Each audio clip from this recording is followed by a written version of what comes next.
tell me, I've read all about your project, Clan of the Vein, and you guys have a very clever. You guys sell it in a very clever one-liner. Die Hard with vampires.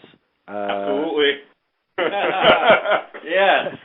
That's terrific. Tell me exactly what that means.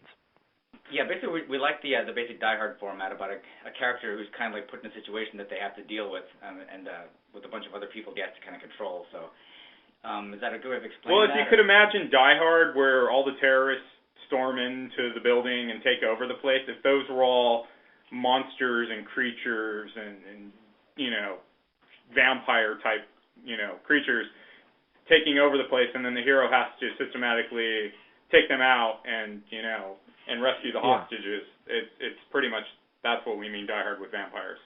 The additional thing that is a similarity with Clan of the Vein and Die Hard is that at the heart of the Die Hard story is actually kind of a love story.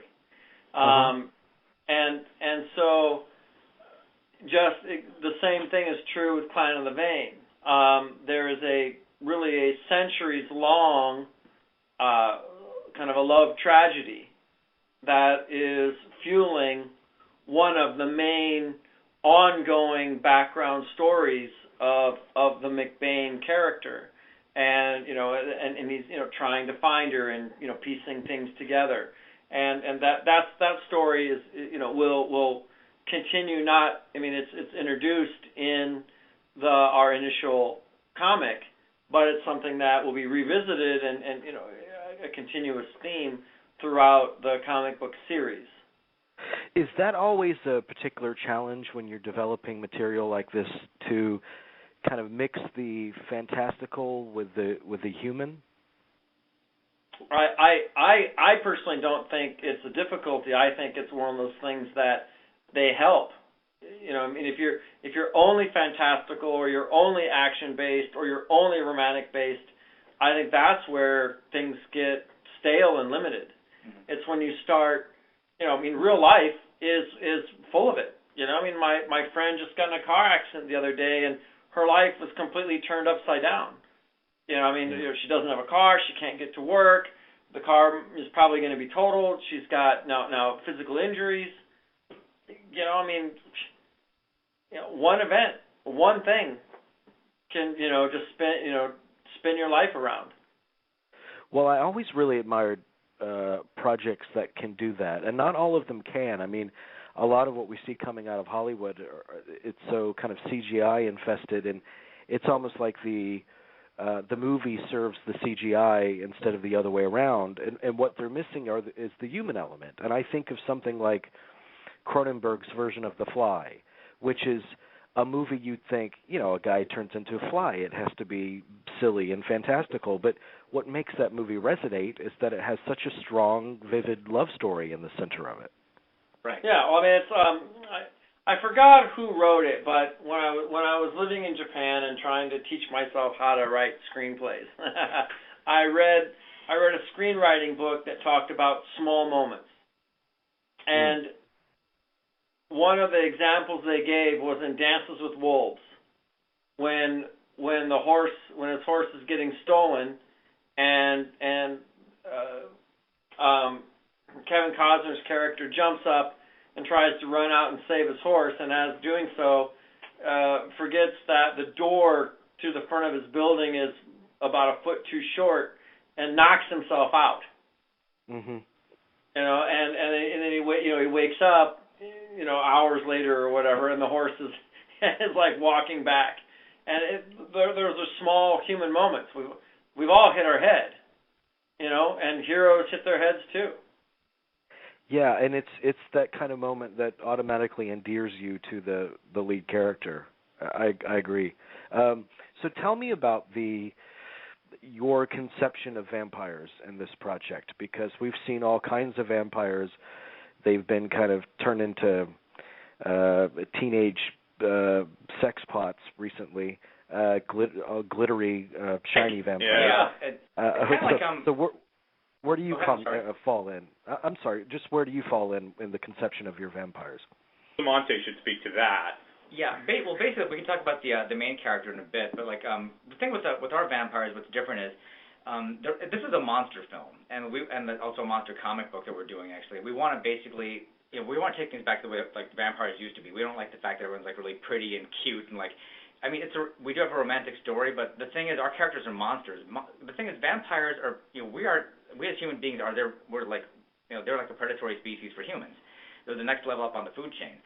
We don't want to have, like the typical, like, cutesy ones, too. We really wanted to have these things. These are vicious creatures. They're going to eat you and drink your blood. Us as humans, we are their food.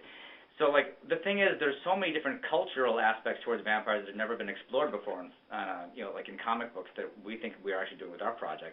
For example, you've got the East Indian Rakshasa vampire, which looks like this big, like, kind of like this werewolf type thing, which doesn't look like the typical like vampire that walks down the street like in the other classic human looking forms we have. Yeah, in fact, we think it's like a werewolf.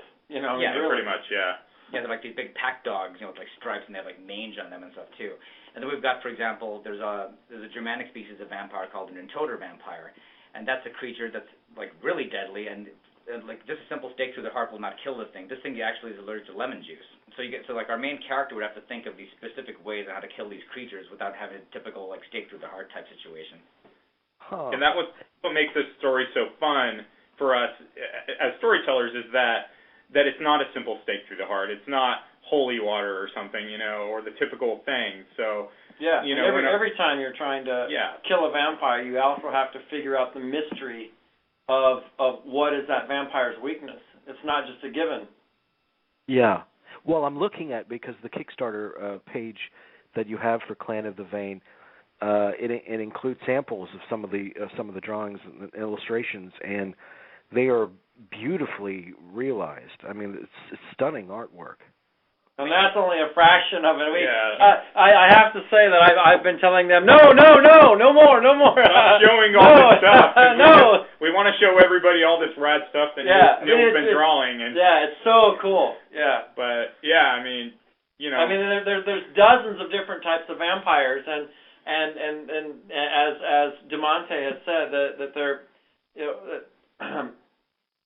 they're all based on actual cultural vampires from around the world. That doesn't stop us as creatives from mixing and matching and creating our own. But we're definitely inspired by real vampiric lore from around the world. So the objective here is to begin with a graphic novel.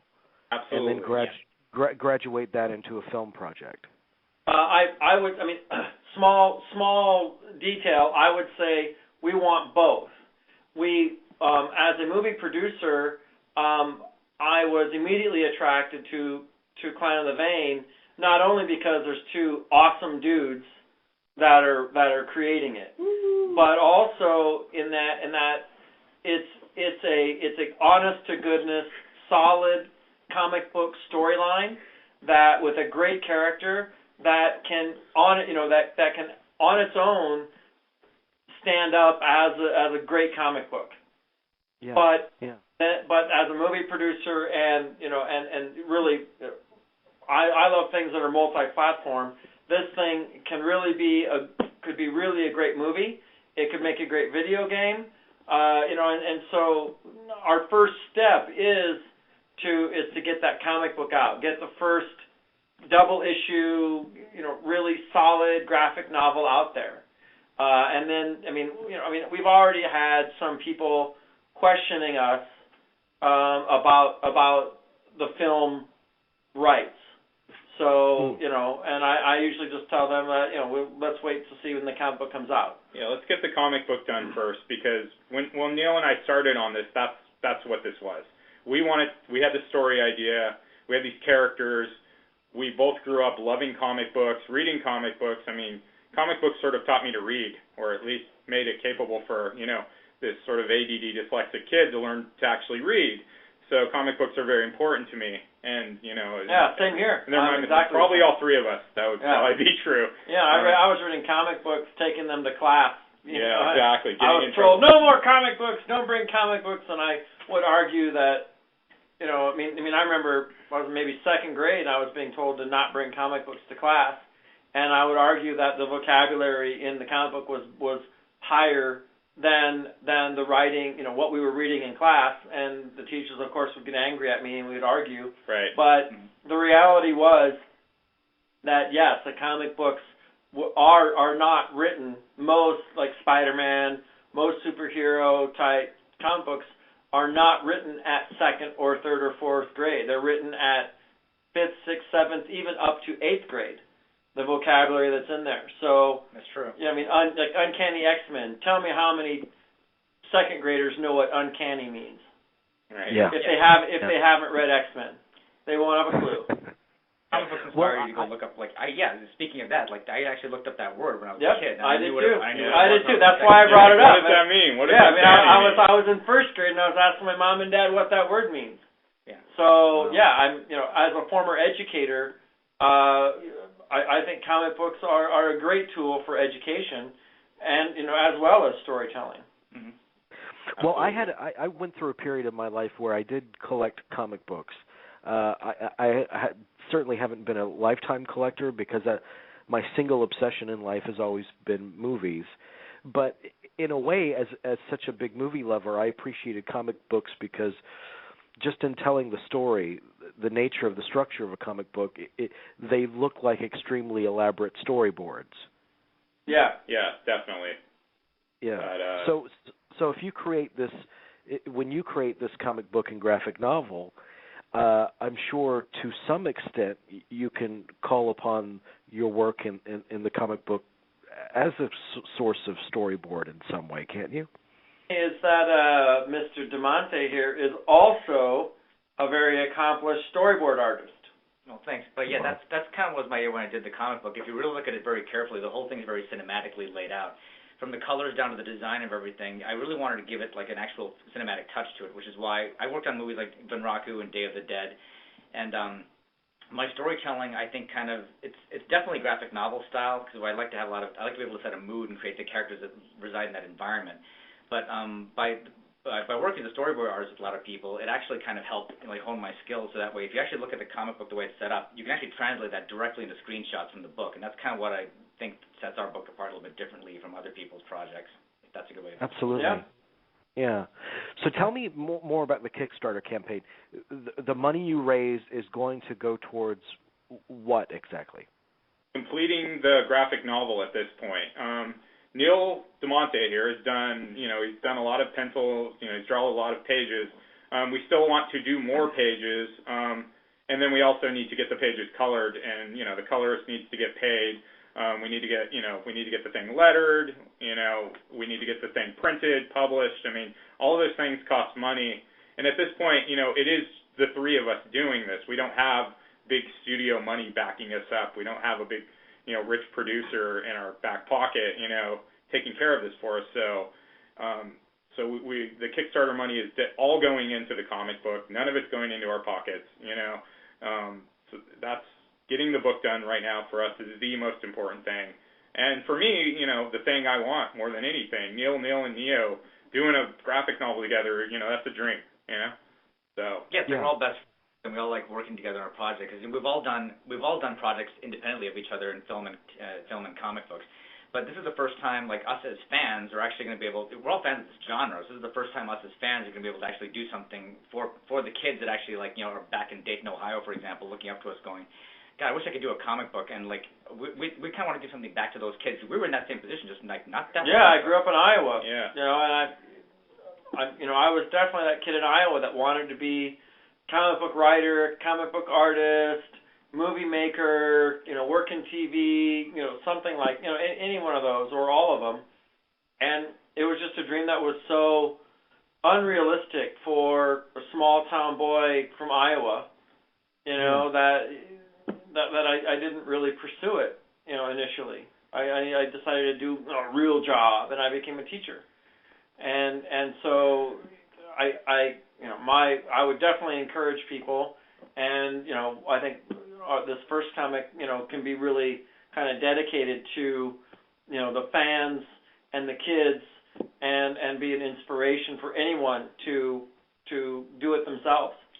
And on that note, the great thing about Kickstarter is that we will actually at the end get to own what we've done, and versus going to a major publisher that would put the money in, but then they would own all the rights to it, they would control it, and we wouldn't really be able to stick to our artistic vision. Yeah, and so then if we wanted to make a movie out of it, the company would make all the money from it, even though we're the ones that created the cool stuff to begin with. Yeah, we create everything, we do all the work, and they put in a little bit of money, and they get 90% of everything or something, and maybe give us some crumbs that fall off the table. And I've done that already enough times working for other companies, and this is time for us to do this thing that we're passionate about and actually get to have control of it. And the Kickstarter community can give that to us if they're willing to give us a chance. Yeah, the great thing what I love about Kickstarter is that it is the great equalizer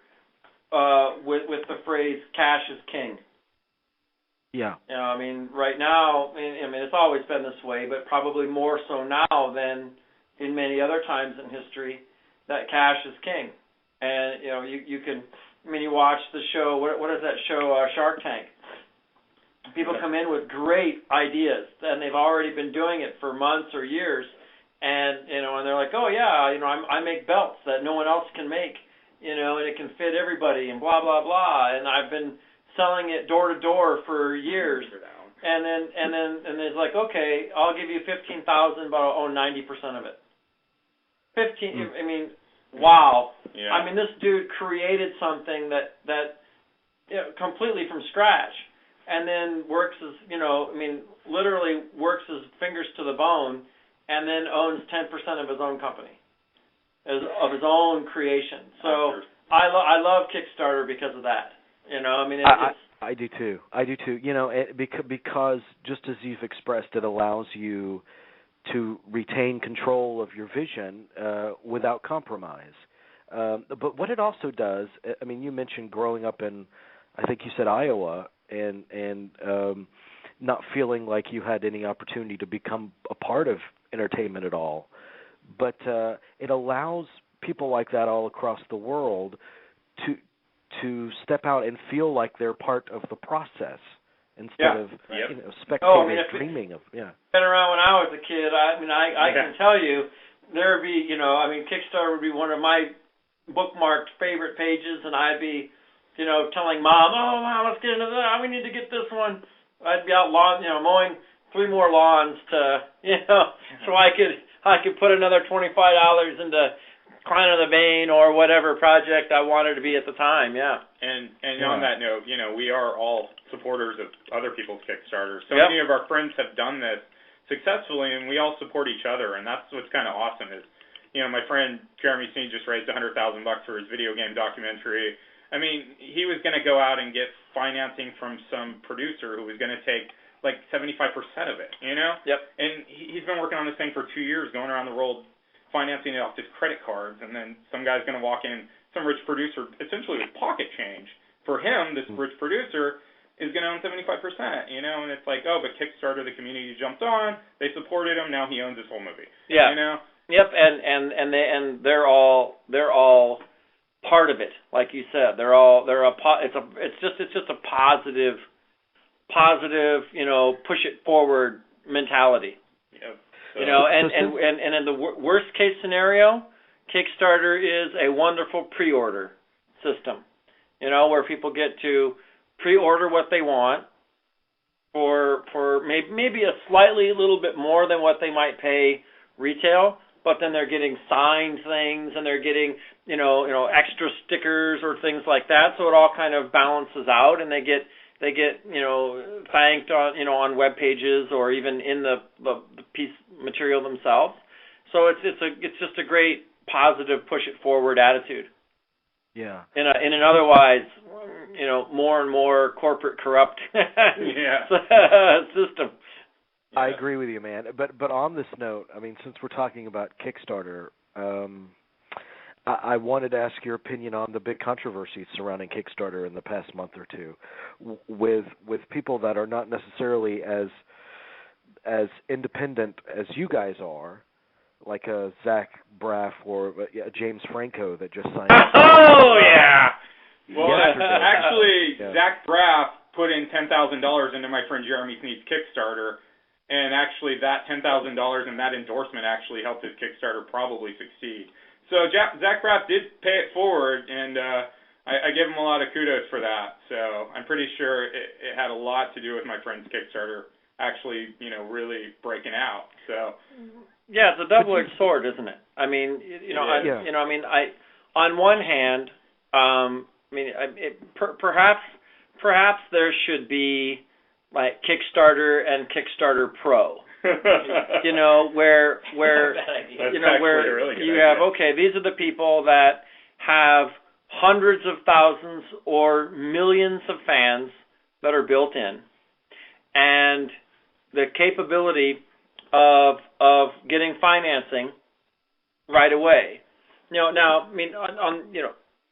So the question is, even though I work at Davis Films and we make movies like Resident Evil and Silent Hill, and I'm friends with a lot of the people that we work with here, and big stars don't necessarily always have the cash flow that we assume they do. Many of them go through divorces. They decide, I manage Sonny Chiba, and you would think that one of the biggest action martial art movie stars the world has ever seen would have millions of dollars, but he decided to sock most, if not all, of his money into a movie that he made in Japan that failed miserably, and he lost a lot of his fortune. So on one hand, it is a controversy for me because I don't like the idea that people that already have access to millions of dollars, either out of their pocket or going up to a company and saying, okay, my name can sell X amount, so let's make a movie, is clearly not on the same level as people like us or, the kids in Arizona that are trying to make their own graphic novel that have never even stepped foot in Hollywood. I agree with you, but at the same time, it is difficult because, how many more people know about Kickstarter in the past month that had no idea it existed before because of all this? That's exactly right. It's just one of those conundrums. I have a friend who a company is making like a Robotech type battle game, and they're a company, I think it's Palladium, and they can clearly fund and produce their own books, their own stuff. They've been doing it. They're not hurting.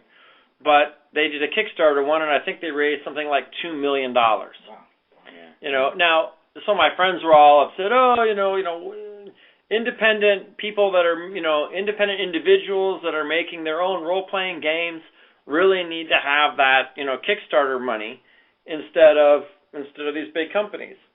And I was saying, but if you look at the tiers, it's all basically it's pre-order stuff. So yeah, what's wrong with a company using a means to basically go, okay, we're only going to make as much as is actually needed. So we don't need to take a huge risk and make 400,000 copies of a book and then take the risk of only selling 15,000. That to me that sounds like a smart idea. So again, I think the better idea would really be to just have there be, a Kickstarter and Kickstarter Pro, where people that actually have people that companies or people that are part of multi-million-dollar franchises or that have over 100,000 fans or on Twitter, they're part of the pro. That way it still helps promote Kickstarter, the awareness overall, but it also doesn't, people know that they're not necessarily, what they're getting into. I think that's a great idea. I, as an individual, would much rather put money into young, starting out people rather than Zach Braff. But, some people would rather just, help Paris Hilton make her next line of underwear. Yeah, I just donated to that today. Awesome. Or Kim Kardashian's new push-up bra for pregnant ladies or whatever. I donated because I just wanted her to put some underwear on. So that was. Very good. Good. Yeah, exactly. That's paying it forward right there. Yeah, exactly. It's like I will support Paris. Don't ever get caught without underwear again. Yeah, exactly. I will give you your Kickstarter if you promise not to do that again. So tell me, I mean, when you pitch an idea to the studios, or to anyone really, they want to know the template. Where has your strategy succeeded in the past and other people's projects? So, I mean, owning this property yourselves, what do you look for as the template, the project that worked equally well from graphic novel or comic book to video game to feature film? What's the pinnacle for you? Good question. The Crow. Well, yeah. I mean, I don't necessarily think there's a perfect example.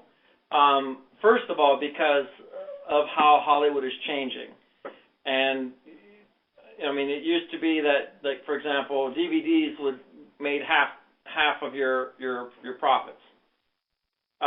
So the whole industry is changing, and it's moving very, very fast. So to figure that out is probably rather difficult. Although, as Neo mentioned, The Crow is certainly one very good example of a comic book that was successfully adapted into a film. It was a film franchise, and it got a limited run kind of as a TV series. So clearly that's one. I mean, I'm sorry. Go ahead. No, go ahead. Then you've got you can also have I think what we call it the Oscar version, which is like Road to Perdition. It was a really good comic book, but then it was adapted to a really good film that was considered an art film, opposed to an action one like Blade, for example. Yeah, which ironically was a comic book inspired by Lone Wolf and Cub, which is effectively an action comic. Right. Yeah. So tell me, ideally, what the timeline is here. When you expect to complete the comic book, and when you expect to begin work on the film. Well, right now, we need to get the graphic novel done. Once the Kickstarter closes, we're assuming successfully. So then we're going to get right down to finishing what we've done. We're definitely going to do some additional pages, so that we can expand the story and do more. When Neil and I started this, we were going to do a 22-page comic because that's all we could have ever possibly afforded to do. And but we of course want it to be much longer, and the Kickstarter money will definitely afford us the opportunity to do a much more extensive story. And once we get that done, we get it published, we get it out there, then and we see how people respond to it and see how much people really like it. Then that's when we can start thinking about a film. Yeah. Also, the more successful the comic book is, the more awareness that Kickstarter gives us, the more awareness that we're gonna, ideally we'll debut Clan of the Vein in its first published form at Stan Lee's Kamikaze. So hopefully that will also get us a lot of attention. So the more well known our graphic novel is, the more leverage we have as content owners to make a decent deal with a company, a production company that would make our film.